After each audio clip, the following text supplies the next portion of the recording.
Well, we get some interesting stuff sent through. This is a Z190. I think it's a 190. Yeah, it looks like a 190. I've not heard of RXF Racing, but I'm sure they're okay. So it's had some sort of, I don't know if that's a gutter bolt or a Dexian bolt repair on the kickstart. The starter motor's been removed, we can see. We've got that in the box of bits that's been sent with it. So plan is tear it apart, have a look. I believe he did say it had some form of gearbox issues, but if we tear it down, we can find out what's going on.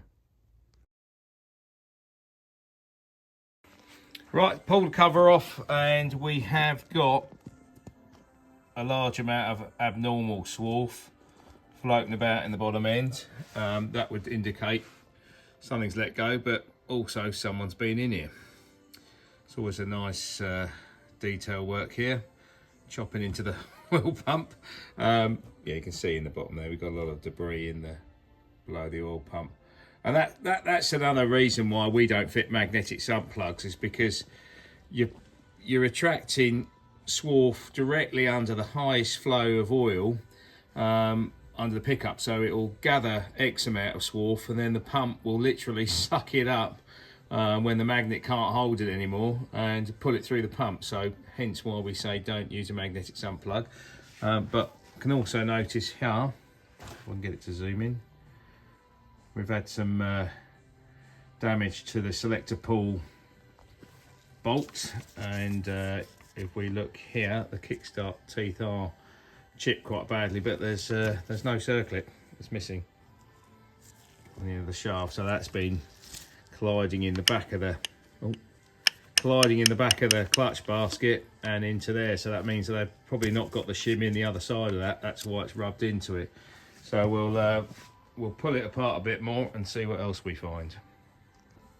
Well, actually, so before I've undone the nut, I've just noticed I can pull the output shaft out about 5 or 6 mil. I'm not sure quite what's going on there, but that's another issue. So no wonder he's having gearbox issues.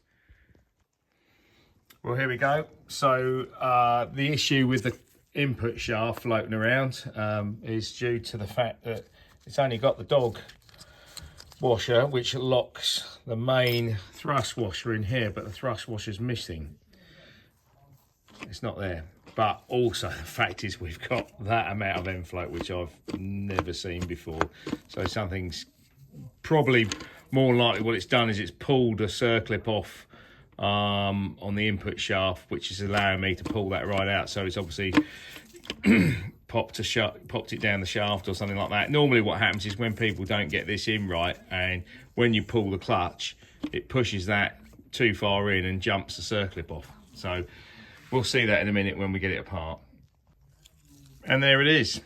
There's the shim, the thrust washer that's supposed to be in between the clutch basket and the clutch hub. I can't pull that. Oh, actually, I can take that off because there is no circlip on that. So we've had a real top end mechanic working on this apparently beforehand. Shims are missing off there as well. There's supposed to be a 1mm shim either side of that kickstart gear. There's your circlip. I've just found that laying in the bottom. Yeah, so what else we're going to find as we keep digging deeper? Oh, it keeps getting better. I just found the shim we talked about earlier. It's supposed to be on the shaft here. Well, actually, that's not even the one for that, so I'm not even sure where that one's from. That's normally a 40mm ID one that goes on the back of the kickstart. Stop it digging into the crankcase on the other side. So that'll be that one there, because it's quite thick. It's about 1 mil.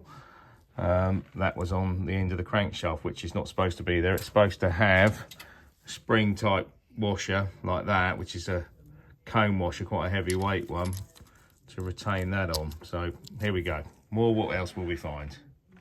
All right, keep finding bits. So I've just taken off the drive gear, and in between the drive gear and the oil pump gear are the 2 shims that are supposed to be on either side of the kickstart. So what else are we going? This is great. I love pulling engines apart like this. Not for the customer's point of view, but just to see what people's ideas are, how they go back together, or lack of. I just glanced in the clutch cover and noticed that the spline sticking out the top of the airway, which it shouldn't be, and we can now see that the clutch arm return spring has been completely mutilated and bent up. Probably wasn't installed in the right place.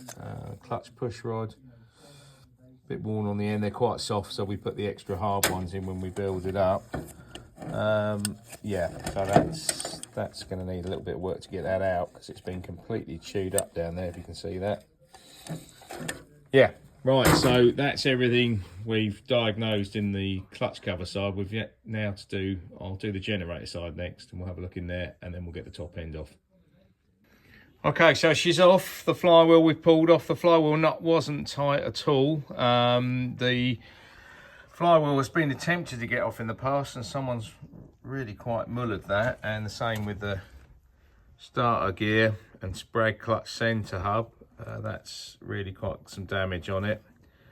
It's not even straight. It's bowed where they've been probably jamming a chisel in there. I can notice there's a crankcase bolt's missing, and one of the guides is missing for the starter chain.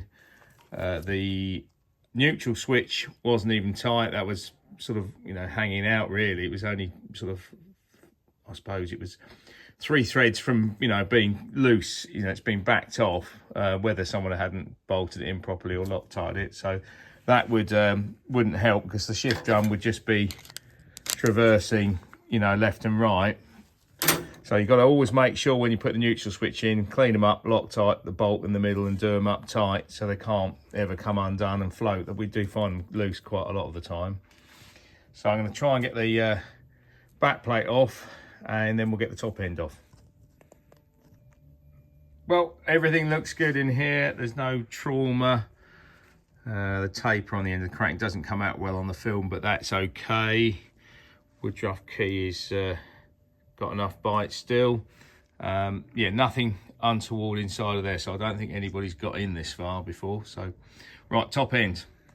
Here we go, top end's off. Nothing too untoward, should I say, apart from the decompressor spring has got absolutely no spring tension at all in it. It's pretty, it looks like it's been bent. I don't know if you can see that if I zoom in. It is located on the back side where it hooks in there, but it's a bit mullered.